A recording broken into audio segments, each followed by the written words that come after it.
The bathroom was cold. Marble tiles stretched across the floor like a frozen lake, and two small bodies lay curled against them, shivering in thin pajamas. Their faces were red from crying, their small chests rising and falling in shallow, frightened breaths. And kneeling beside them, her hand trembling as she reached out to comfort them, was Maya Torres. Nathaniel Cross stood in the doorway, his heart pounding so hard he could hear it in his ears. His voice came out low, dangerous, barely controlled. "What the hell do you think you're doing?" Maya looked up. Her face was pale, her eyes wide with exhaustion and something else. Pain. She opened her mouth to speak, but no sound came out. One of the twins, Kai, turned his tear-streaked face toward his father and whispered, "Daddy, please don't be mad at Miss Maya. She was just trying to help." But Nathaniel didn't hear him. All he saw was his children on the cold floor in the middle of the night with a woman he barely knew. A woman who had no right to be in the private wing of his home. A woman who, in that moment, looked like a threat. "Get out," he said. His voice cut through the air like glass. "Get out of my house. Now." Welcome back to another powerful story, my beloved listeners. Kindly tell where you're watching from and what time it is where you're at. If you're new here, prepare for a story of betrayal, unexpected love, and what truly makes a family. Drop everything and listen closely. This tale of heartbreak and redemption might just change how you view love and family forever.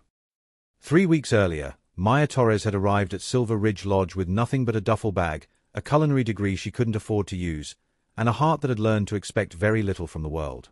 The lodge sat high in the Colorado Rockies, a sprawling luxury resort built from timber and stone, with floor-to-ceiling windows that framed the mountains like living paintings. It was the kind of place Maya had only ever seen in magazines. The kind of place where people like her were meant to remain invisible. She stood in the staff entrance on a freezing November morning, her breath forming clouds in the air, and waited for someone to tell her where to go. The kitchen entrance smelled like fresh bread and coffee, and for a moment, she closed her eyes and let herself imagine a different life. One where she wore a chef's coat instead of a housekeeper's uniform. One where her student loans didn't strangle her dreams before they could take root. "You Torres." Maya opened her eyes. A woman in her 50s stood before her, clipboard in hand, her expression carved from stone.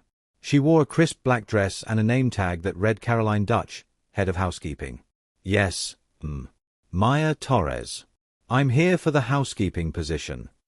Caroline looked her up and down, her eyes cataloging every detail with the precision of a jeweler examining a flawed diamond. "You're late." Maya glanced at her phone.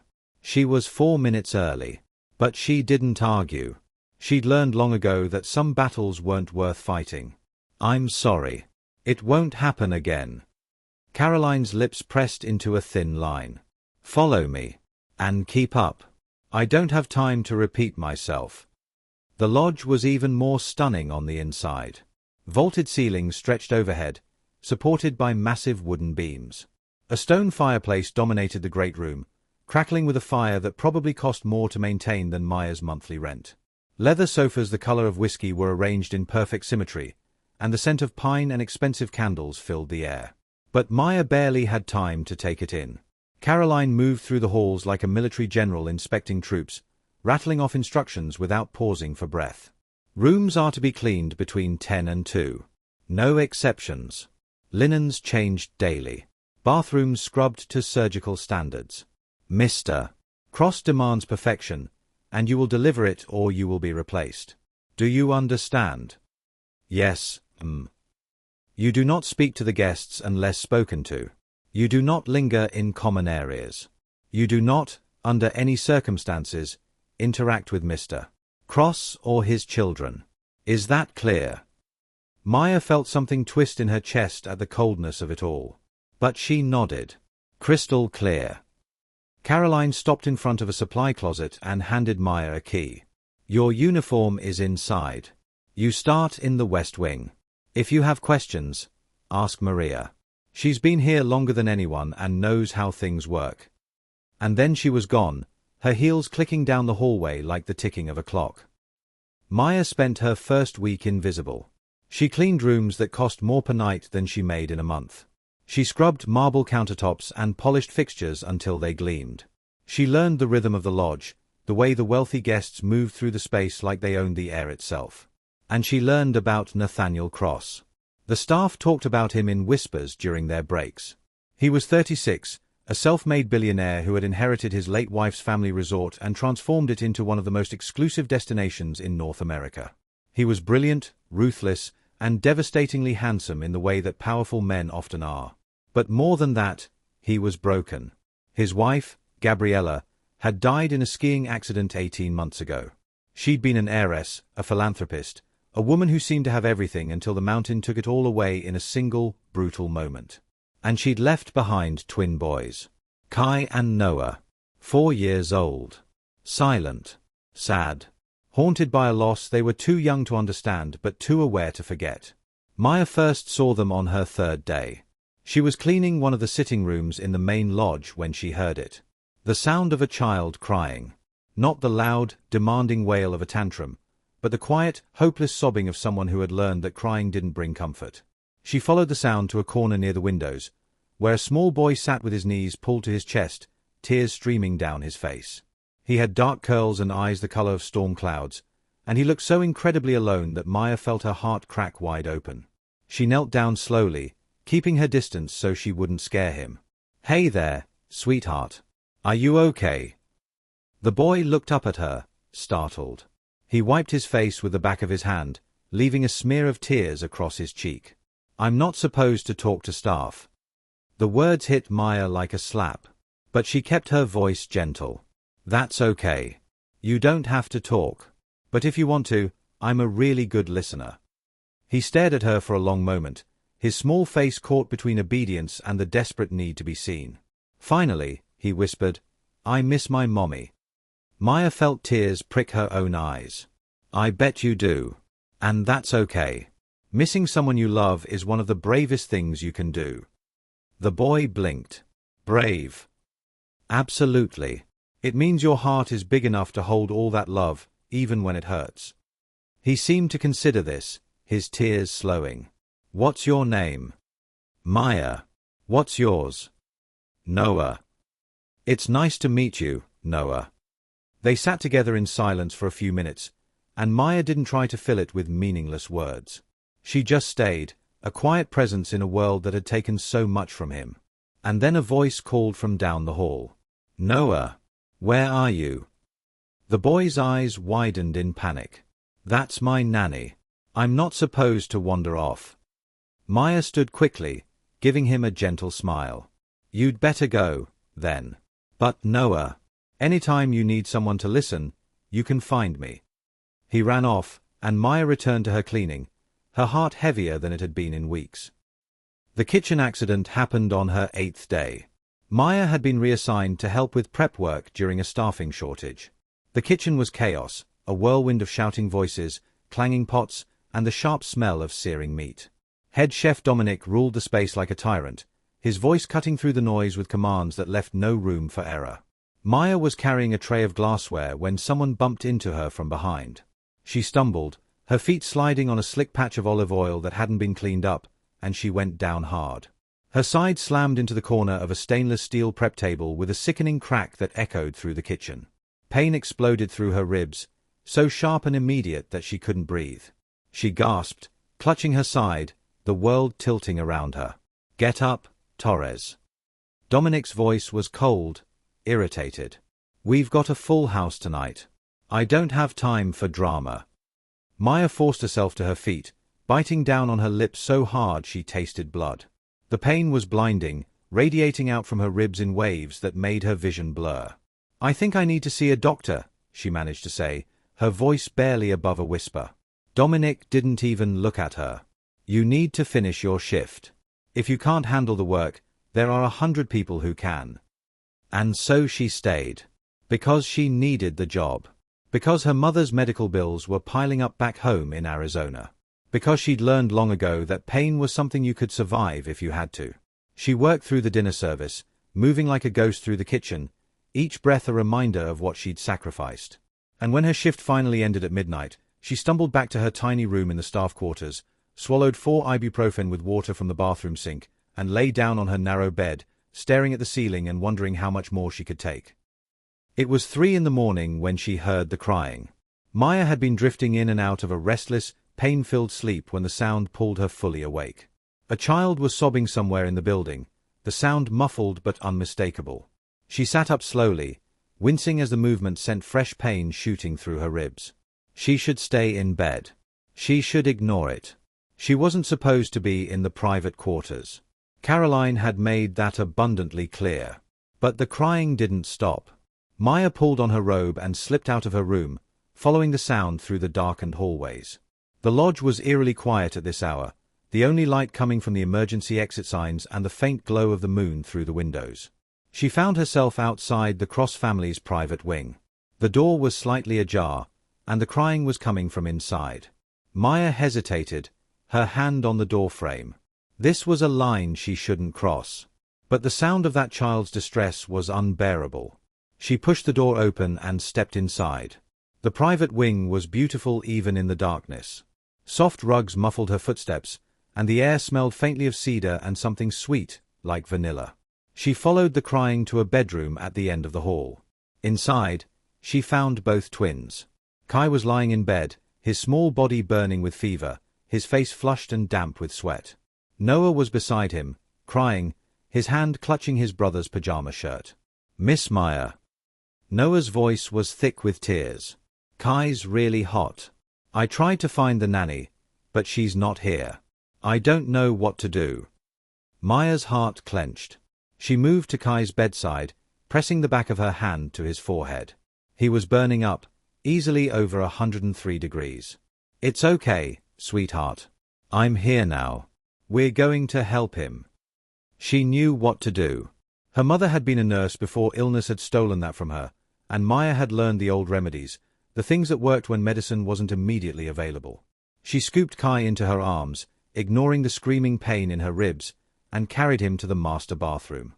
Noah followed, his small hand gripping the back of her robe. The bathroom was enormous, all marble and glass, with a floor that felt like ice beneath her bare feet. Maya laid Kai down gently on the tiles, and Noah immediately curled up beside his twin, his small body trembling. "Why are we on the floor?" Noah asked, his voice small and scared. "The cool tiles will help bring his fever down," Maya explained, her voice gentle despite the pain. "It's an old trick. My mom used to do it for me when I was little." She wet a washcloth with cold water and pressed it to Kai's forehead, humming softly as she worked. It was an old lullaby her grandmother had taught her, something about stars and safety and being held when the world felt too big. Kai's breathing began to slow, his fever-flushed face relaxing slightly. Noah pressed closer to his brother, and Maya laid a hand on his back, rubbing small, soothing circles. "Is he going to be okay?" Noah whispered. "He's going to be fine," Maya promised. "We just need to keep him cool and comfortable until the fever breaks." She didn't know how long they stayed like that. Time seemed to blur, measured only in Kai's breathing and the steady rhythm of her hand on Noah's back.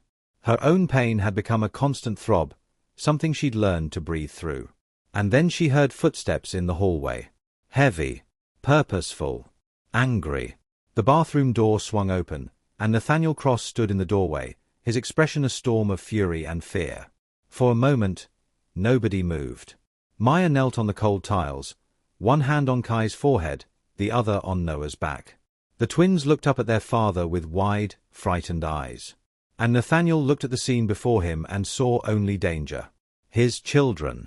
On the floor. In the middle of the night. With a woman who had no business being there. "What the hell do you think you're doing?" Maya tried to stand, tried to explain, but the pain in her ribs made her movements slow and clumsy. "Mr. Cross, I can explain. Kai had a fever, and I was just trying to help." But Nathaniel wasn't listening. He moved past her, scooping Kai into his arms, his face tight with barely controlled rage. "Noah, go to your room. Now." "But Daddy." "Now, Noah." The boy scrambled to his feet, casting one last, desperate look at Maya before running from the room. Nathaniel turned to face her, and the look in his eyes was colder than the tiles beneath her knees. "I don't know what you thought you were doing, but you crossed a line tonight. You had no right to be in this wing. No right to touch my children." "They were alone," Maya said, her voice shaking. Kai was burning up with fever, and there was no one else. That's not your concern. His voice was sharp, cutting. Your job is to clean rooms. Not to play nurse. Not to insert yourself into my family's life. Maya felt tears prick her eyes, but she refused to let them fall. I was trying to help. You were overstepping. Nathaniel shifted Kai in his arms, his jaw tight. I want you out of the private wing. And if I find you anywhere near my sons again, you're fired. Do I make myself clear? Maya stood slowly, every movement an agony. She met his eyes, and in them she saw something she recognized. Fear. He wasn't angry because she'd done something wrong. He was angry because she'd gotten close. Because his children had trusted her. Because in his world, trust was the most dangerous currency of all. Crystal clear, Mr. Cross. She walked past him, her head held high despite the pain radiating through her body. She didn't look back. She didn't let him see the way her hands shook or the tears that finally spilled over once she was alone in the hallway. Behind her, she heard Kai's small, feverish voice. Daddy, don't be mad at Miss Maya. She was singing to me. Like Mommy used to. And Maya heard the silence that followed, heavy and terrible and full of things that couldn't be unsaid. The next morning, everything changed. Maya reported for her shift at 6, moving like a ghost through the familiar routine. Her ribs screamed with every breath, but she'd learned to hide pain behind a careful mask. She cleaned rooms, changed linens, scrubbed bathrooms until they gleamed. And she avoided the private wing entirely. But the twins found her anyway. It was just after noon when she heard the small voices calling her name. She turned to find Kai and Noah standing at the end of the hallway, still in their pajamas, their faces lighting up when they saw her. Miss Maya. Kai ran toward her, his fever clearly broken, his smile wide and genuine. You made me feel better. Daddy said you helped me. Noah was right behind him, more cautious but just as happy. We wanted to say thank you. Maya glanced around, panic rising in her chest. If Caroline saw this. If Nathaniel saw this. Boys, you shouldn't be here. You're going to get me in trouble. But we wanted to see you, Kai said, his lower lip trembling. You're the only one who's nice to us.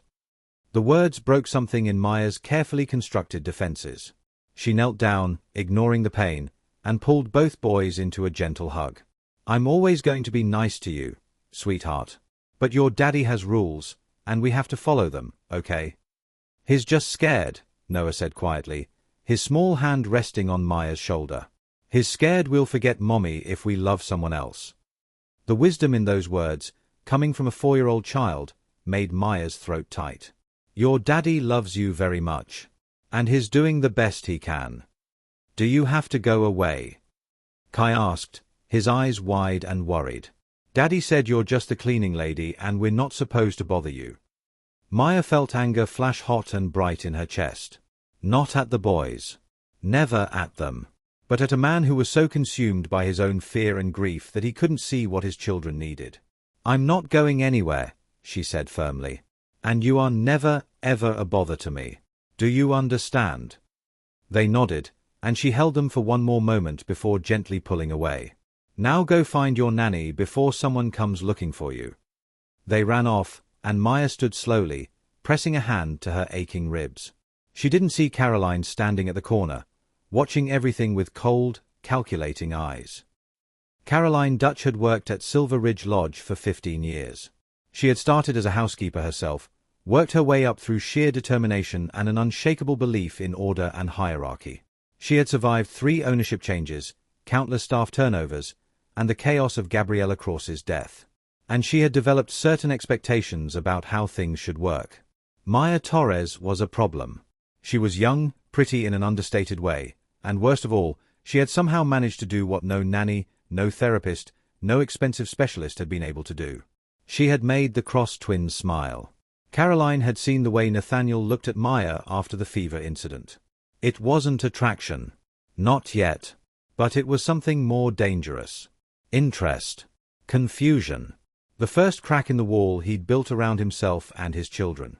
And Caroline couldn't allow it. She found Nathaniel in his office later that afternoon, surrounded by contracts and architectural plans for a new wing of the lodge. He looked up when she knocked, his expression already impatient. "What is it, Caroline?" "I'm buried here." "I'm sorry to interrupt, Mr. Cross, but we need to discuss the new housekeeper." Nathaniel's jaw tightened. "Maya Torres." "Yes, sir." Caroline stepped into the office, closing the door behind her. "I'm concerned about her conduct.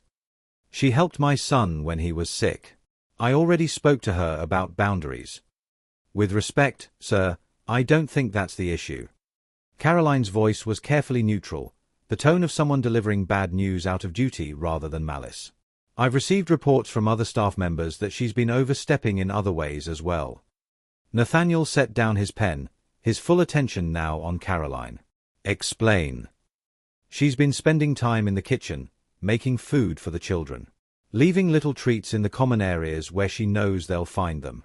The other day, I found her teaching them to make cookies in the staff kitchen after hours." "Is that against lodge policy?"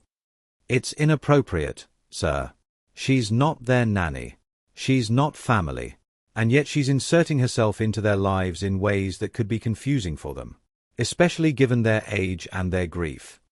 Nathaniel stood, moving to the window that overlooked the mountains. Snow had begun to fall, dusting the peaks with white. "They seem happy when they are with her." "Children are easily manipulated, Mr. Cross.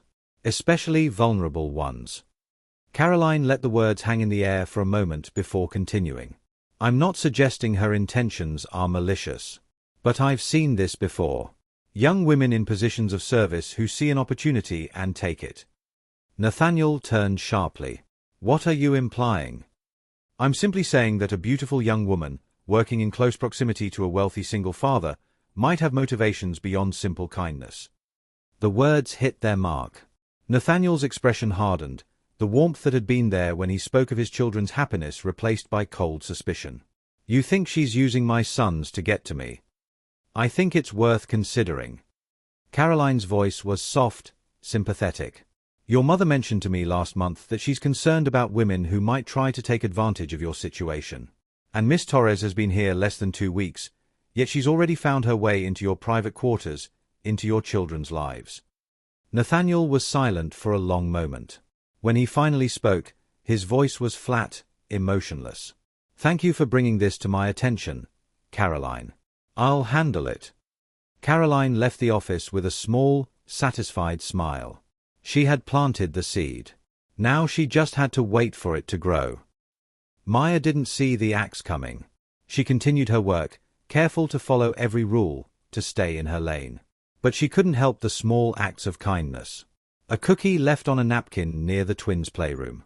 A drawing she'd made of 2 brave little mountains, tucked into a book she knew they loved.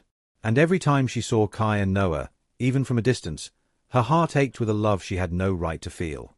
It was a week after the fever incident when Nathaniel called her to his office. She stood outside the heavy wooden door, her stomach churning with anxiety. She'd been summoned exactly once before, on her first day, for a brief introduction that had lasted less than 3 minutes. She knocked, and his voice called out, "Come in." Nathaniel was standing by the window, his back to her, his hands clasped behind him. The office was masculine and elegant, all dark wood and leather, with shelves lined with books and architectural models. "You wanted to see me, Mr. Cross." He didn't turn around. "I've been made aware of some concerns regarding your conduct." Maya's heart sank. "Sir, you've been spending time with my children outside of your duties, making them food, leaving them gifts, inserting yourself into their routine." "I was just trying to be kind," Maya said, her voice steady despite the panic rising in her chest. "They seemed lonely, and I thought." "You thought wrong." Nathaniel turned to face her, and his expression was cold, closed off. "My sons have a nanny. They have therapists. They have everything they need. What they don't need is a housekeeper who doesn't understand boundaries." The words stung, sharp and deliberate. Maya felt her face flush with shame and anger. "I never meant to overstep. Whether you meant to or not is irrelevant. The result is the same. My children are becoming attached to you, and that's unacceptable. Why is it unacceptable? The question came out before Maya could stop it. Because I'm staff? Because I'm not wealthy enough or important enough to matter to them? Nathaniel's eyes flashed with something dangerous. Because you're temporary. People like you come and go. And my sons have already lost too much. I won't let them get attached to someone who will eventually leave. People like you. The words hung in the air between them, ugly and unmistakable. Maya felt something inside her go very still and very cold. People like me, she repeated softly. You mean people who actually care about your children? People who see them as more than problems to be managed? That's enough. No, it's not. Maya's voice was shaking now, but not with fear. With fury. I have a culinary degree from one of the best schools in the country. I worked 2 jobs to put myself through college. I take care of my mother who's dying of cancer. And I came here because I needed work, not because I'm trying to manipulate my way into your life. Nathaniel's expression didn't change. I don't care about your credentials or your sob story, Miss Torres. I care about my sons. And I'm telling you to stay away from them. They came to me, Maya said, her voice breaking. They were alone and scared, and they came to me because no one else was there. Then next time, you call their nanny. You call me. You don't take it upon yourself to play mother. The word landed like a physical blow. Maya took a step back, her hand instinctively pressing against her aching ribs. I would never try to replace their mother. Good. Because you couldn't. Nathaniel moved to his desk, picking up a folder. You're being reassigned. Kitchen duty only. No guest rooms. No common areas where you might encounter my children. Caroline will give you your new schedule. Maya stared at him, seeing clearly for the first time the man beneath the handsome facade. A man so consumed by fear and control that he couldn't recognize love when it was offered freely. Is that all, Mr. Cross? That's all. Maya turned to leave, her vision blurring with tears she refused to let fall until she was alone. But at the door, she paused. For what it's worth, she said quietly, your sons are the most remarkable children I've ever met. And they deserve someone who sees that. Someone who isn't too afraid to let them be happy. She didn't wait for his response. She walked out of the office, down the hallway, past Caroline's knowing smile, and into the staff bathroom, where she finally let herself break. The next 3 weeks were the hardest of Maya's life. She worked in the kitchen from dawn until late into the night, her ribs screaming with every movement. The pain had gotten worse, not better, and she knew she needed medical attention. But she couldn't afford to see a doctor. Couldn't afford to take time off. Couldn't afford to be anything less than perfect in a job that was slowly killing her. She caught glimpses of Kai and Noah sometimes, through kitchen windows or across the great room. They always looked for her, their small faces lighting up when they spotted her, only to fall when she had to turn away. It broke her heart a little more each time. Caroline watched her with the satisfaction of a hunter who had successfully cornered her prey.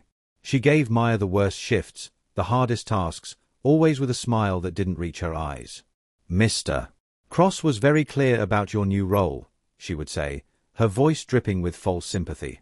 We wouldn't want any more confusion about your place here.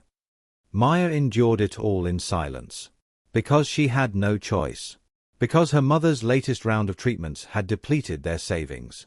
Because pride was a luxury she couldn't afford. But late at night, alone in her tiny room, she let herself cry. For the twins who had stolen her heart. For the career she'd sacrificed. For the simple, devastating unfairness of a world that measured worth in dollar signs instead of character. It was a Wednesday afternoon when everything came crashing down. Maya was in the walk-in freezer, organizing inventory, when the pain in her ribs suddenly intensified. Not the dull, constant ache she'd learned to live with, but a sharp, stabbing sensation that stole her breath and made her vision go dark at the edges. She stumbled backward, her hand clutching her side, and she felt something wet and warm spreading beneath her shirt. Blood. The infection had finally broken through. She made it out of the freezer on sheer willpower alone, but her legs gave out in the hallway. She collapsed against the wall, sliding down to the cold tile floor, her vision swimming. "Help," she tried to call out, but her voice was barely a whisper. "Someone please help." The last thing she saw before the darkness took her was a pair of small faces peering around the corner. Kai and Noah, their eyes wide with fear. And then nothing. Maya woke to the sound of machines beeping and the antiseptic smell of a hospital room. Her body felt heavy, disconnected, like she was floating somewhere between sleep and consciousness. She tried to move, but pain radiated through her torso, sharp enough to make her gasp. "Easy now. Don't try to sit up." The voice was unfamiliar. Maya turned her head slowly and found a woman in scrubs standing beside the bed, checking an 4-line. Her name tag read Dr. Sarah Chen. "Where am I?" Maya's voice came out rough, barely recognizable. "SD. Mary's Medical Center in Denver. You were brought in by helicopter 4 hours ago." Dr. Chen's expression was kind but serious. "You had a severe infection in your rib cage from what looks like an untreated fracture. 2 ribs were cracked, and the infection had spread into the surrounding tissue. Another few hours and you would have been septic." The words washed over Maya like cold water. Septic. She could have died. "I don't understand. How did I get here?" A Mr. Nathaniel Cross made the arrangements. "He's actually in the waiting room right now. Has been since you arrived." Maya's heart lurched. Nathaniel was here. Why would he be here? "I can't afford this," she whispered, panic rising in her chest. "I don't have insurance. I can't pay for a helicopter or a hospital stay or—" "Everything's been taken care of," Dr. Chen interrupted gently. "Mr. Cross was very clear that you're to receive the best care available and that all costs are covered. You just need to focus on healing." Maya closed her eyes, tears slipping down her cheeks. She didn't know whether to feel grateful or humiliated. Probably both. "Can I see him?" Dr. Chen hesitated. "You need rest." But he's been quite insistent. 5 minutes. That's all." Nathaniel looked like he hadn't slept in days. He stood in the doorway of her hospital room, his expensive suit rumpled, his usually perfect hair disheveled. There were shadows under his eyes, and his face was pale beneath his tan. When he saw her awake, something in his expression cracked. "Maya." Her name came out like a prayer. He moved to her bedside, his hands clenching and unclenching at his sides as if he wanted to reach for her but didn't know if he had the right. "Thank God. The doctors said you were stable, but I needed to see for myself." Maya didn't know what to say. This wasn't the cold, controlled man who had dismissed her in his office. This was someone raw and frightened and very human. "Your sons," she managed. "Kai and Noah. Are they okay?" Nathaniel let out a sound that might have been a laugh or a sob. "You nearly died, and you're asking about my children. They saw me collapse. They must have been so scared. They were the ones who found you." Nathaniel sank into the chair beside her bed, his face in his hands. They ran to the kitchen screaming for help. Noah was crying so hard he couldn't breathe. "Kai kept saying you'd promised you wouldn't leave." Maya's heart shattered. "I'm so sorry." "No." Nathaniel looked up, and his eyes were red-rimmed. "No, Maya. I'm the one who's sorry. I'm the one who needs to apologize." He stood abruptly, pacing to the window and back, his movements agitated. "The doctors told me everything. How long you'd been injured. How you'd been working through the pain. How the infection had been building for weeks." He turned to face her, and the anguish in his expression was almost too much to bear. "I looked into everything after they brought you here. I called the kitchen. I spoke to the staff. I found out about the accident, about how Chef Dominic forced you to keep working, about how you've been sending most of your paycheck to your mother in Arizona for her cancer treatments." Maya felt exposed, every private pain laid bare. "You had no right to." "I had every right." His voice was fierce now. "Because I'm the one who put you in that position. I'm the one who took a woman with a culinary degree and treated her like she was disposable. I'm the one who saw you caring for my children and called it manipulation instead of what it actually was." "What was it?" Maya asked quietly. Nathaniel moved closer, and she could see him trembling. Love. Pure, selfless, unconditional love. The kind my sons haven't felt since their mother died. The kind I'd forgotten existed. He knelt beside the bed, his eyes level with hers. I need to tell you something, and I need you to listen, because I don't know if I'll have the courage to say it again. Maya nodded, unable to speak. That night with Kai's fever. When I found you on the bathroom floor with my sons. I was terrified. Not because you were there, but because of how right it looked. How natural. How much it reminded me that my children needed something I couldn't give them. He took a shaky breath. Gabriella and I, we had a complicated marriage. She was a good mother, but she was also deeply unhappy. She died chasing something she thought would fill the emptiness, and I've spent the last 18 months convinced that love was just another word for pain. Nathaniel. Please. Let me finish. His voice broke. And then you came into our lives. This beautiful, brilliant woman who made cookies for my sons and taught them that grief doesn't have to be the end of joy. Who worked herself nearly to death rather than abandon people who needed her. Who looked at me with those eyes and saw someone worth fighting with.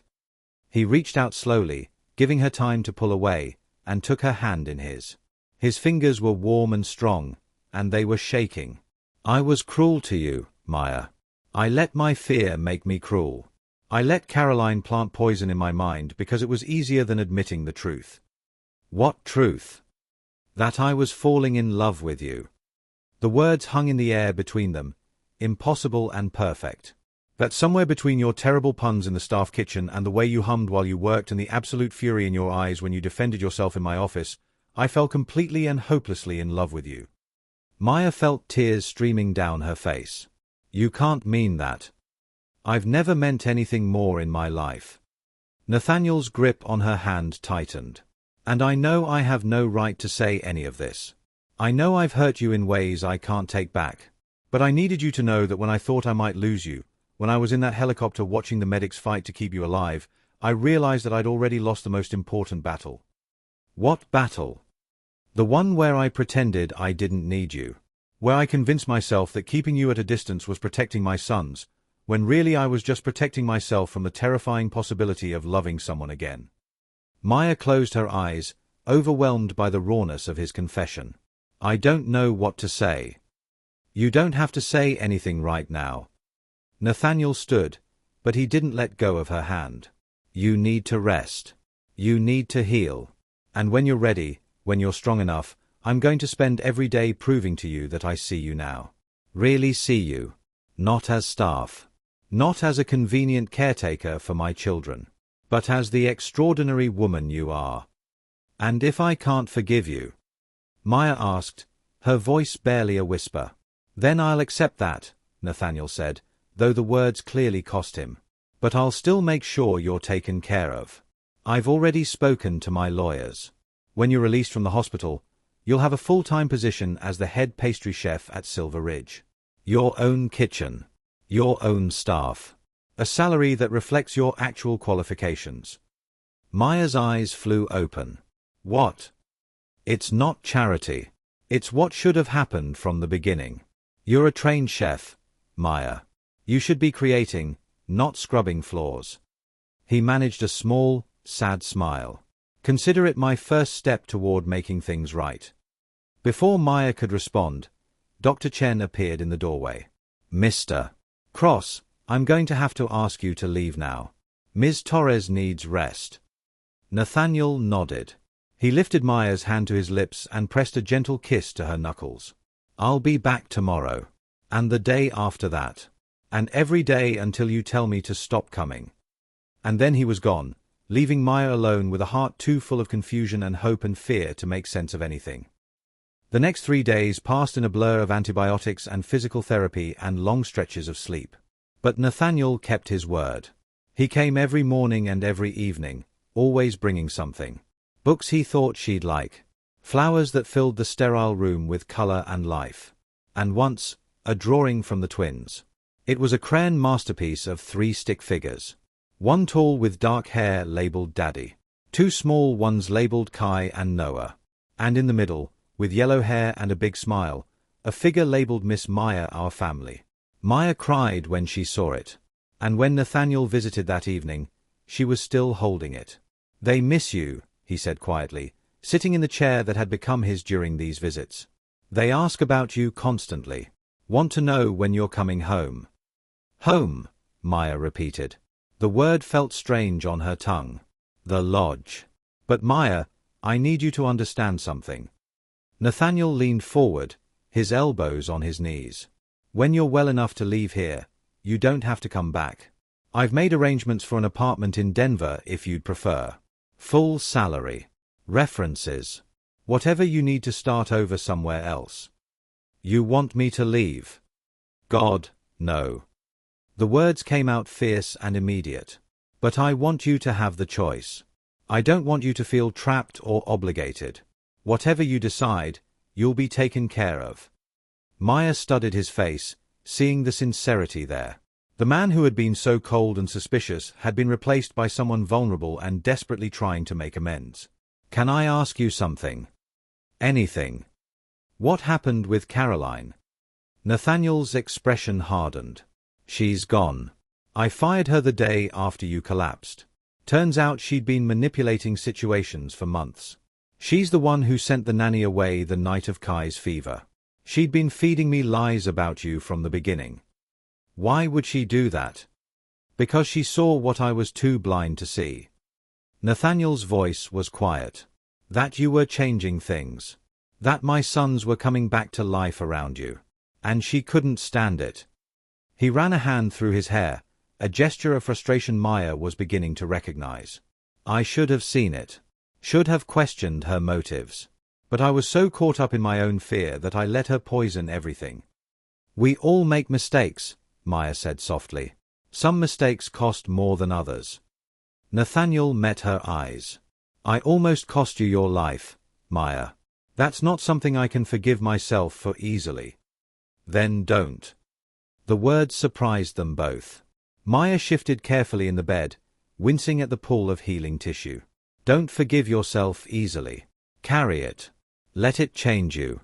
But don't let it define you." Nathaniel stared at her like she'd just revealed the secrets of the universe. "How are you so wise?" "I'm not wise. I'm just someone who's made her own share of mistakes." Maya managed a small smile. "I let people treat me as less than I was worth because I was afraid. Afraid of losing a job I hated. Afraid of admitting I deserved better. Afraid of so many things that I forgot to be brave." "You're the bravest person I know." "No, I'm not. But maybe I'm learning to be." They sat in comfortable silence for a moment, the machines beeping their steady rhythm in the background. "Maya, can I ask you something now?" "Of course." Nathaniel's voice was hesitant, almost shy. "That night in my office, when you called me out, when you stood up for yourself, you said you would never try to replace the twins' mother." "I meant it." "I know you did. But the thing is, I don't think they need a replacement. I think they just need someone who loves them for who they are right now, in this moment, with all their grief and joy tangled together." He paused. "Someone like you." Maya felt her throat tighten with emotion. "They're remarkable children, Nathaniel. Anyone would be lucky to love them. But they don't want anyone. They want you."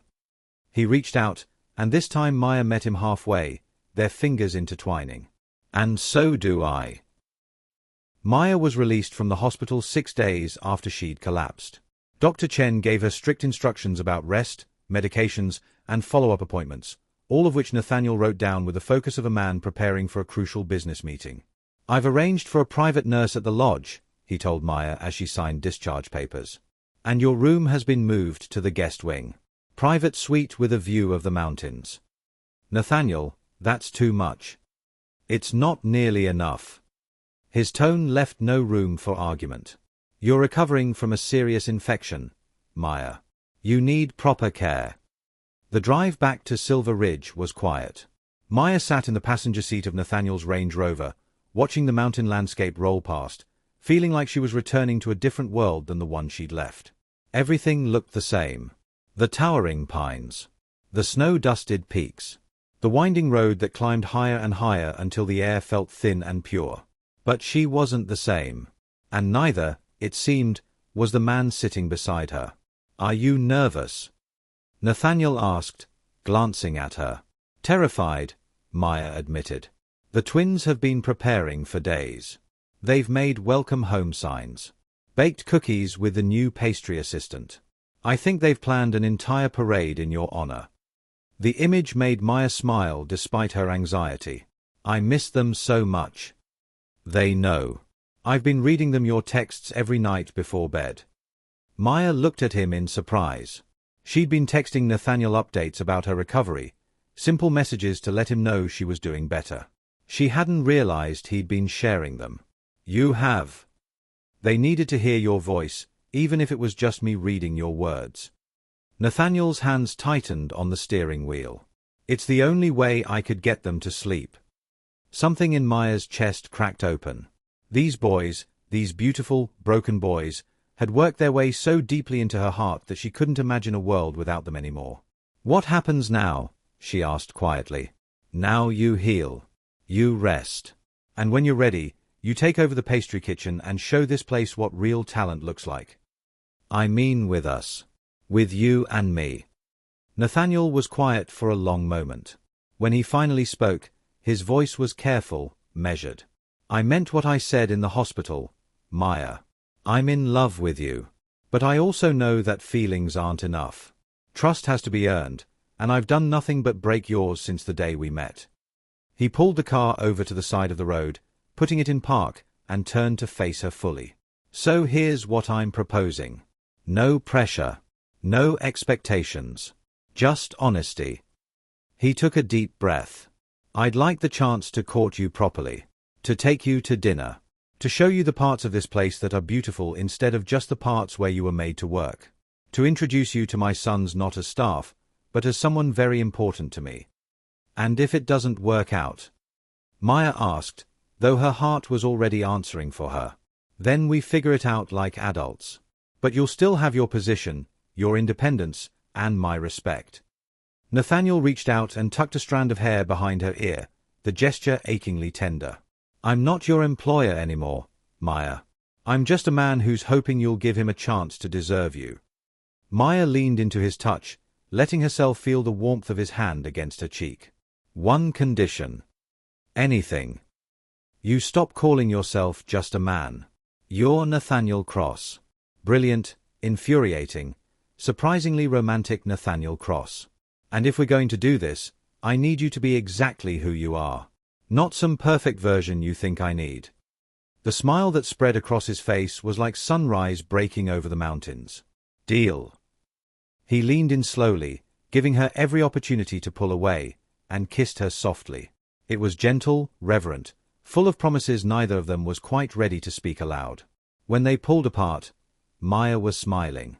"We should probably get to the lodge before your sons send out a search party." "Probably." But Nathaniel stole one more kiss before putting the car back in drive. "Though for the record, I'd happily stay right here forever." The twins were waiting on the front steps of the lodge when they pulled up. Kai and Noah stood flanked by Maria, the housekeeper who had always been kind to Maya, both boys practically vibrating with excitement. The moment the car stopped, they came running. "Miss Maya! Miss Maya!"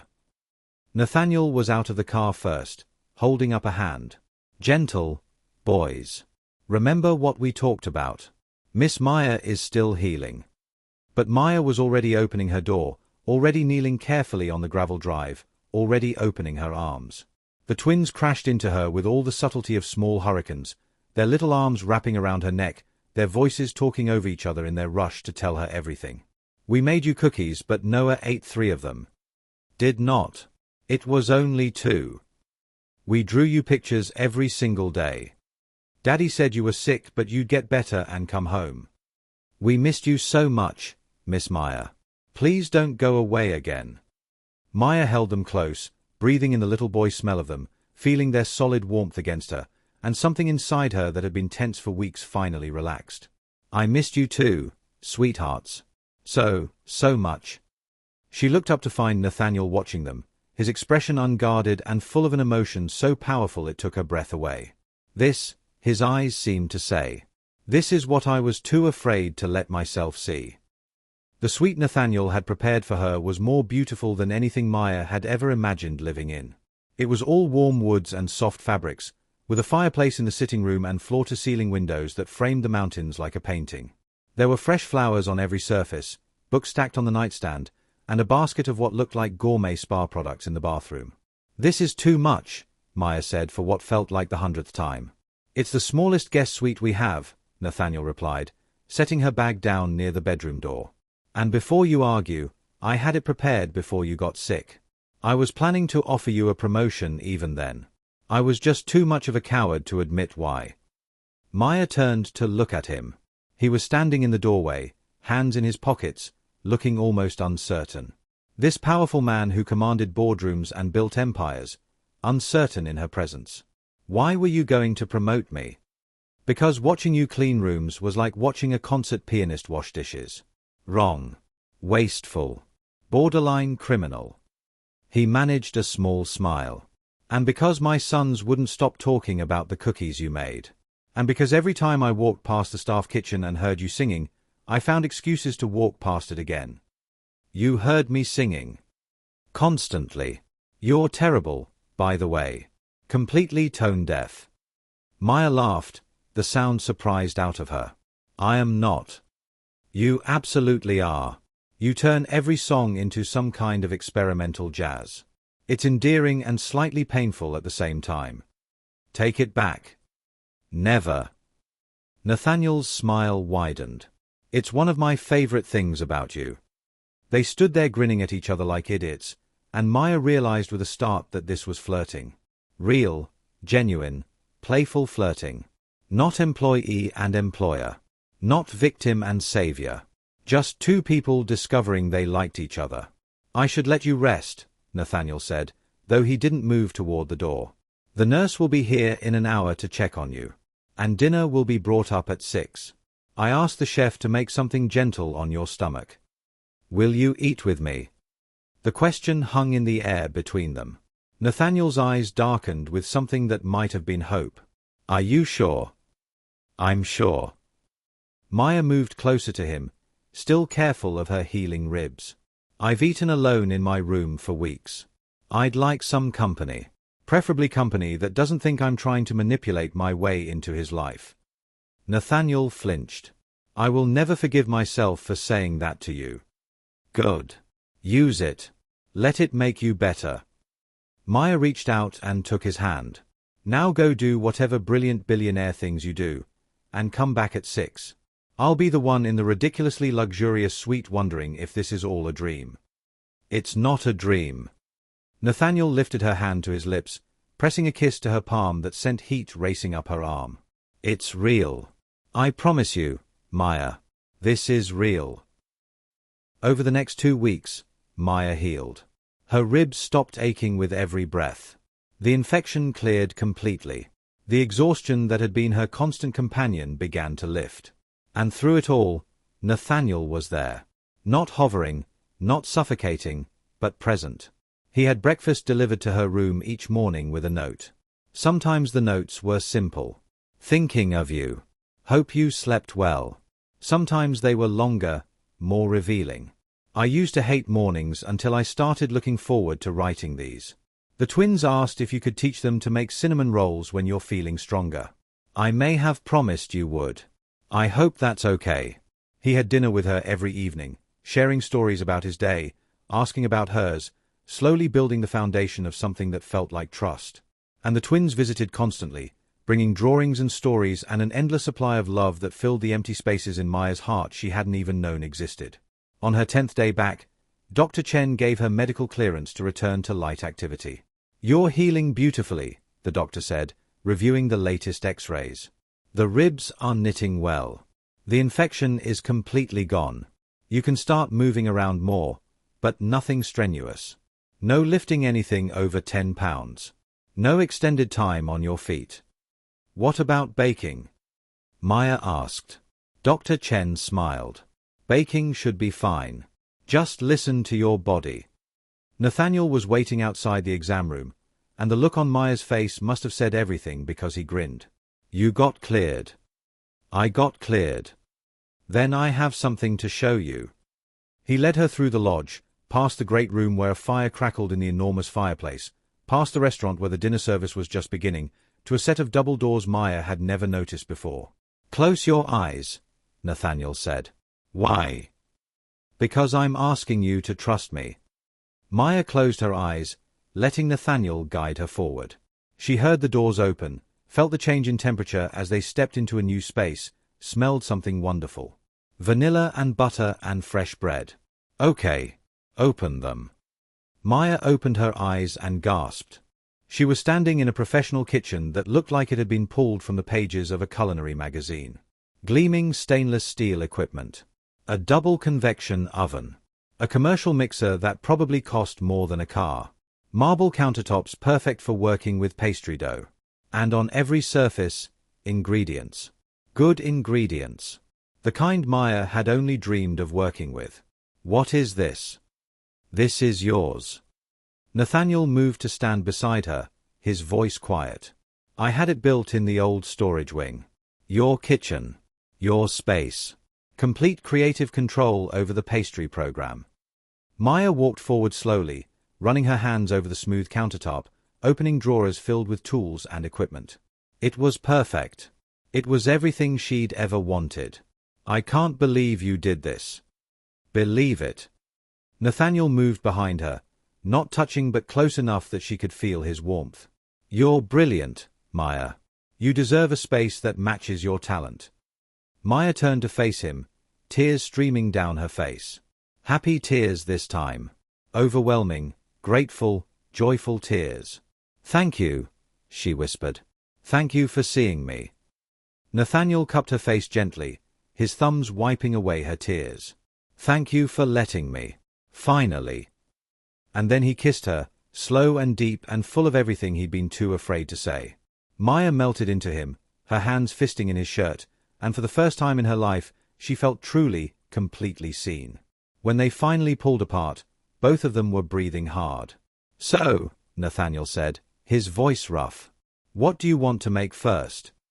Maya looked around her beautiful new kitchen, at this man who had given her not just a job but a dream, and smiled. Cinnamon rolls. I promised your sons. Then let's make some cinnamon rolls. They worked side by side in the kitchen, Maya directing and Nathaniel following her instructions with the focus he usually reserved for multi-million-dollar deals. More flour on the counter, Maya said. The dough shouldn't stick. Like this. Perfect. Now push down with your palms and fold it over. Nathaniel kneaded the dough with surprising competence, his sleeves rolled up, a dusting of flour across his expensive shirt. He looked relaxed in a way Maya had never seen him, his face open and almost boyish. When did you learn to bake? He asked. My grandmother taught me when I was little. She said baking was like alchemy. You take simple ingredients and transform them into something that feeds the body and the soul. She sounds wise. She was. She died when I was 12, but I still think about her every time I'm in a kitchen. Maya measured out cinnamon and sugar, mixing them in a small bowl. She's the one who told me to go to culinary school. Said I had magic in my hands. She was right. Nathaniel's voice was soft. They fell into a comfortable silence, the only sounds the rhythmic motion of kneading and the crackling of the fire in the nearby fireplace. Outside the windows, snow had begun to fall again, blanketing the world in white. Can I ask you something? Maya said eventually. Anything. What was Gabriella like? Nathaniel's hands stilled for a moment before resuming their rhythm. That's the first time you've asked about her. I didn't feel like I had the right before. You have every right. He paused, considering his words. She was complicated. Beautiful, brilliant, restless. She came from old money, the kind where you're taught that appearances matter more than feelings. We met at a charity function. Got married 6 months later because it made sense for both our families. Did you love her? I thought I did. And I think she thought she loved me. But looking back, I think we loved the idea of each other more than the reality. He shaped the dough into a ball and set it aside to rise. When she got pregnant with the twins, she was terrified. She didn't know how to be a mother. Didn't know how to put someone else first. But she tried. She tried. And some days she was wonderful. She'd read to them for hours or make up elaborate games. But other days, she couldn't get out of bed. Couldn't face the weight of it all. Nathaniel's voice was heavy with old grief. The day she died, she'd gone skiing alone. Something she did when she felt trapped. The avalanche was fast. She didn't suffer. I'm sorry. I am too. Sorry that she never found what she was looking for. Sorry that my sons lost her before they were old enough to really know her. Sorry that I spent so long resenting her instead of grieving her. Maya moved to his side, taking his flour-dusted hand in hers. Grief is complicated. It is. And I think I've been using it as armor. As an excuse to keep everyone at a distance. He turned to face her fully. Until you didn't let me hide. You terrified me, Maya admitted. This powerful, angry man who looked at me like I was invisible. I was never angry at you. I was angry at myself for noticing you. For wanting you. For feeling anything at all when I'd convinced myself that feeling was dangerous. And now. Nathaniel pulled her closer, careful of her still healing ribs. Now I'm choosing to be brave. You taught me that. You, who worked through pain that would have stopped most people. You, who loved my children when you had no reason to. You, who stood up to me when I was being an ass and called me on every bit of my bullshit. Maya laughed softly. You were kind of an ass. I was a complete ass. He pressed his forehead to hers. But I'm hoping you'll let me spend a very long time making it up to you. How long are we talking? How does forever sound? Maya's breath caught. Nathaniel. I'm not proposing. Not yet. He smiled. But I'm putting you on notice, Maya Torres. I'm falling deeper in love with you every single day, and I have zero intention of stopping. Before Maya could respond, the kitchen doors burst open and two small tornadoes came rushing in. Daddy! Miss Maya! Are the cinnamon rolls ready? Kai and Noah skidded to a stop, their eyes wide as they took in the scene. Their father and Maya standing very close together, covered in flour, smiling at each other like they shared the world's best secret. Not yet, boys, Nathaniel said, not taking his eyes off Maya. But soon. Can we help? Noah asked. Absolutely. Maya pulled away from Nathaniel reluctantly, turning to the twins with open arms. Come here. I'll teach you how to roll the dough. For the next hour, the four of them worked together, making a mess and laughing and creating something beautiful. And when the cinnamon rolls finally came out of the oven, golden and perfect and filling the kitchen with their intoxicating scent, Maya looked around at this makeshift family and felt something settle deep in her chest. This was home. Not the building or the mountains or the expensive suite upstairs. These people. This moment. Home. The lodge's annual winter gala was 3 weeks away. It was the social event of the season, attracting wealthy donors and celebrities from across the country, all gathered to raise money for children's charities. Nathaniel had been planning it for months, and the pressure was mounting. I need the pastry program to be spectacular, he told Maya one afternoon in her kitchen. Last year's desserts were forgettable. I want this year to be different. Maya looked up from the recipe she was developing, raising an eyebrow. No pressure or anything. You can handle it. Nathaniel's confidence in her was absolute and terrifying in equal measure. I've seen what you can do. I'm just asking you to show everyone else. And so Maya threw herself into preparations. She designed a dessert showcase that would be part art installation, part culinary experience. Individual plated desserts that told a story. A chocolate sculpture centerpiece that looked like the mountains themselves. Handcrafted bonbons infused with local flavors, pine and honey and wild berries. She worked long hours, but not painful ones. This was the kind of work that fed her soul. And Nathaniel made sure she took breaks, appearing in her kitchen with tea or simply sitting in the corner and working on his laptop, his presence a quiet comfort. The twins became her official taste testers, showing up every afternoon after their lessons to sample her latest creations and offer brutally honest feedback. This one tastes like flowers, Kai announced, wrinkling his nose at a lavender macaron. That's because it has lavender in it, Maya explained. Do you like it? Not really. But it's pretty. I like this one, Noah said, holding up a salted caramel tart. Can I have another? After dinner, Maya laughed. It was during one of these sessions that Constance Hartwell arrived. Gabriella's mother was exactly what Maya had feared. Elegant, intimidating, with the kind of poise that came from generations of wealth and breeding. She swept into the kitchen like a queen entering her throne room, her eyes immediately finding and cataloguing every detail. So you're Maya Torres. Maya straightened, wiping her hands on her apron. Mrs. Hartwell. It's a pleasure to meet you. Is it? Constance's gaze was sharp, assessing. I've heard quite a bit about you from Nathaniel. I wanted to see for myself. The twins, sensing tension, pressed closer to Maya. She rested a hand on each of their shoulders, drawing strength from their solid presence. I understand you were very close to Gabriella, Maya said quietly. I'm sorry for your loss. Something flickered in Constance's eyes. Pain, maybe. Or surprise.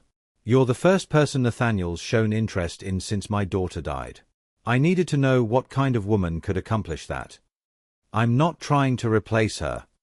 No, I don't think you are. Constance moved closer, her attention drawn to the desserts laid out on the counter.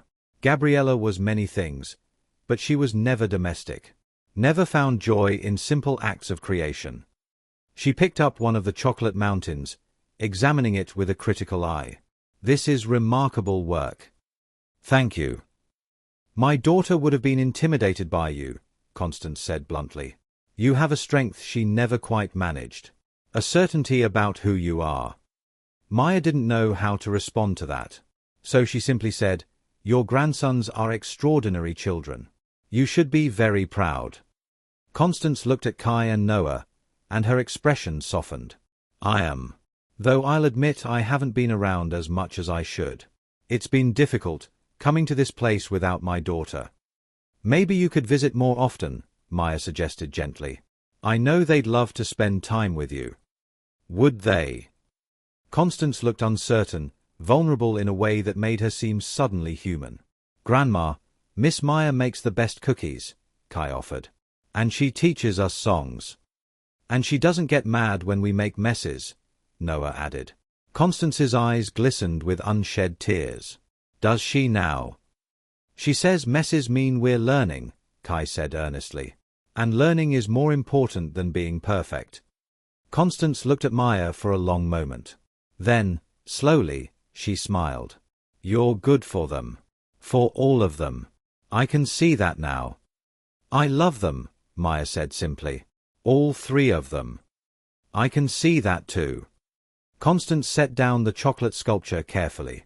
Which is why I'm going to say something I didn't expect to say when I came here today. You have my blessing. Whatever develops between you and Nathaniel, you have my support. Maya felt tears prick her eyes. That means more than you know. Just promise me one thing. Anything. Don't let him hide behind his work. Don't let him use business as an excuse to avoid feelings. My daughter did that, and it cost them both dearly. Constance's voice was fierce. Make him live, Maya. Make him feel. That's what those boys need. That's what he needs. I promise. Constance left shortly after, but not before spending an hour with her grandsons, laughing at their stories and promising to visit more often. When Nathaniel came to the kitchen that evening for dinner, Maya told him about the visit. My former mother-in-law gave you her blessing. He looked stunned. Constance doesn't approve of anyone. She approved of me. Of course she did. Nathaniel pulled Maya into his arms. Everyone who actually sees you approves of you. You're kind of impossible not to love. Maya rested her head against his chest, listening to the steady beat of his heart. Your wife's mother told me to make you feel. To make you live. Smart woman. So I'm going to ask you something, and I want you to be honest. Always. Maya pulled back to look up at him. Are you happy, Nathaniel? Right now, in this moment, are you happy? He studied her face, his expression unguarded and achingly tender. "I'm happier than I ever thought possible. You terrify me, Maya Torres. Because for the first time in years, I have something to lose again. But yes, I'm happy." "Good." She stretched up on her toes and kissed him softly. "Then let's keep it that way." The night of the Winter Gala arrived with all the chaos and glamour Maya had been preparing for. The lodge had been transformed into a winter wonderland. Ice sculptures lined the entrance. Thousands of white lights turned the great room into something magical. And in the ballroom, tables draped in silver and white awaited guests who had paid thousands of dollars a plate for the privilege of attending. Maya's dessert showcase was the centerpiece of the silent auction area, and the reaction was immediate and overwhelming. "This is extraordinary," breathed a woman in diamonds. "Who created this?" "Our head pastry chef, Maya Torres," the event coordinator replied proudly. People crowded around the display, taking photos, asking questions, bidding ridiculous amounts of money for the privilege of having Maya create custom desserts for their own events. Maya watched from the kitchen, her heart pounding with a mixture of pride and terror. She was wearing a dress Nathaniel had insisted on buying her, a deep blue that made her eyes luminous. Her hair was swept up in an elegant twist, and for the first time in her life, she felt beautiful. "You should be out there," Maria said, coming to stand beside her. "Those are your creations. You deserve the recognition." "I'm not really comfortable with crowds." "Too bad. Because Mr. Cross is about to make sure you don't have a choice." Maya looked up sharply. "What?" But Maria was right. Through the kitchen doors, Maya could see Nathaniel stepping onto the small stage, a microphone in hand. The crowd quieted, all eyes turning toward him. "Good evening, everyone. Thank you for being here tonight, supporting an incredible cause." His voice was confident, commanding. "Before we begin the main program, I want to introduce you to someone very special." Maya's stomach dropped. He wouldn't. He couldn't. But he absolutely was. The dessert showcase you've been admiring was created by our head pastry chef, Maya Torres. She's a graduate of one of the finest culinary programs in the country, and she's also the reason my sons smile again. The reason this house feels like a home again. The reason I remember what it means to hope. Oh God. He was doing this. In front of 300 people, he was declaring his feelings. "Maya, I know you're hiding in the kitchen right now." He smiled, looking directly at the door where she stood frozen. "But I'm going to ask you to be brave one more time. Come out here. Let these people see the woman behind the magic." The crowd turned, waiting expectantly. Maya looked at Maria, who was grinning. "Go. Show them who you are." With trembling legs, Maya pushed through the kitchen doors and walked toward the stage. The crowd parted for her, and she was aware of whispers, of curious glances, of the weight of 300 pairs of eyes. But all she could really see was Nathaniel, holding out his hand to help her onto the stage. "Hi," she whispered. "Hi yourself." He kept her hand in his, turning to face the crowd. "Ladies and gentlemen, Maya Torres." The applause was thunderous. Maya felt overwhelmed by it, by the smiling faces, by the genuine appreciation in their eyes. "Speech," someone called out. Maya shook her head frantically, but Nathaniel leaned close. "You've got this. Just tell them the truth." Taking a shaky breath, Maya stepped closer to the microphone. "I'm not really a speech person," she started, and nervous laughter rippled through the crowd. "But I want to thank you all for being here tonight. For supporting children who need advocates and hope." She paused, finding her courage. 6 months ago, I came to this lodge as a housekeeper. I was invisible. Just another person cleaning rooms and trying to survive.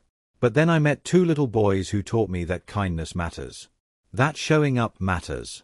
That love doesn't care about titles or status or what you think you deserve. She felt Nathaniel's hand squeeze hers, giving her strength. And I met a man who taught me that people can change. That walls can come down. That sometimes the people we judge the hardest are the ones we need the most. She turned to look at Nathaniel, and the rest of the room faded away. "Thank you for seeing me. Finally." The applause that followed was deafening. But Maya barely heard it. Because Nathaniel was pulling her close, kissing her in front of everyone, claiming her as his in front of the entire world. And she kissed him back, pouring everything she felt into that moment. When they finally broke apart, both of them grinning like fools, the crowd was on their feet, cheering. From the front row, Kai and Noah were jumping up and down with Constance, their faces shining with pure joy. This, Maya thought. This is what happily ever after looks like. 3 months later, on a perfect spring morning when wildflowers carpeted the mountain meadows, Nathaniel asked Maya to marry him. He did it in her kitchen, covered in flour from the bread they'd been making, with the twins hiding behind the counter and giggling at their terrible attempt at secrecy. I had this whole elaborate plan, Nathaniel said, getting down on one knee. Helicopter ride, sunset, champagne. But then I realized that the moments I love most with you are the simple ones. The quiet mornings. The messy kitchens. The way you sing off-key and don't care who hears. He pulled out a ring, a stunning solitaire that caught the light and threw rainbows across the ceiling. Marry me, Maya. Not because I'm rich or powerful or because I can give you everything. Marry me because I can't imagine a single day without you. Because you make me want to be better. Because my sons call you Mama when they think I'm not listening, and it's the most beautiful sound in the world. Maya was crying, laughing, nodding before he even finished. Yes. Yes, of course yes. He slipped the ring onto her finger, and Kai and Noah came running out, throwing homemade confetti into the air and shouting with joy. Does this mean Miss Maya is staying forever? Noah asked. Forever and ever, Nathaniel confirmed, pulling Maya into his arms. Good, Kai said firmly. Because she's ours now and we're never letting her go. 6 months after that, Maya Torres became Maya Cross in a ceremony on the lodge's terrace, surrounded by mountains and love and a future that looked nothing like the one she'd imagined. Her mother was there, healthy enough to travel after successful treatment. Constance was there, openly crying. Maria and the staff who had become her friends were there. And Kai and Noah were there, holding the rings, wearing matching suits, grinning like they'd won the lottery. As Nathaniel slipped the wedding band onto her finger, Maya looked into his eyes and saw her whole world reflected back. I love you, she whispered. I love you more, he replied. Not possible. Always possible. They kissed to the sound of applause and laughter and the sweet music of 2 little boys cheering for their family. Later, at the reception, as they danced under strings of lights with snow-capped peaks as their backdrop, Nathaniel pulled Maya close. Thank you, he said softly. For what? For being brave enough to love us. For seeing past my walls. For making a house into a home. He pressed his forehead to hers. For proving that the best things in life are the ones we almost miss because we're too afraid to look. Maya smiled, her heart so full it ached. Thank you for finally seeing me. I'll see you every day for the rest of our lives, Nathaniel promised. And I'll never take that gift for granted. They danced until the stars came out, surrounded by everyone they loved, building a future on the foundation of broken things that had been healed. Because sometimes love doesn't arrive perfectly packaged. Sometimes it comes bruised and messy and terrifying.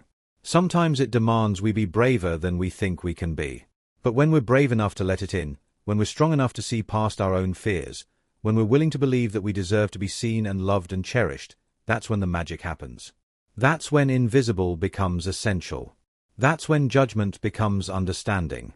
That's when a housekeeper becomes a wife, a mother, a woman who knows her worth. And that's when a broken family becomes whole again. If this story touched your heart, if you've ever been invisible and fought to be seen, if you've ever loved someone who was too afraid to love you back until they weren't, I want to hear from you. Drop a comment telling me your story. Tell me where you're watching from. Tell me what this meant to you. And if you believe in second chances and love that transforms, hit that subscribe button. Because these stories, these tales of hearts that break and heal and break again before they finally find their home, these are the stories that matter. Share this with someone who needs to know their worth isn't determined by how others see them. Share it with someone who's fighting to be brave. Share it with someone who's forgotten that they deserve to be loved. Until next time, remember this: you are never invisible to the people who truly matter. And the right love will always, always find a way to see you. This is Mr. Walker, reminding you that the best stories are the ones that teach us how to live, how to love, and how to believe in our own worth. Thank you for being here. Thank you for listening. And thank you for believing that broken things can become beautiful when touched by love. The end.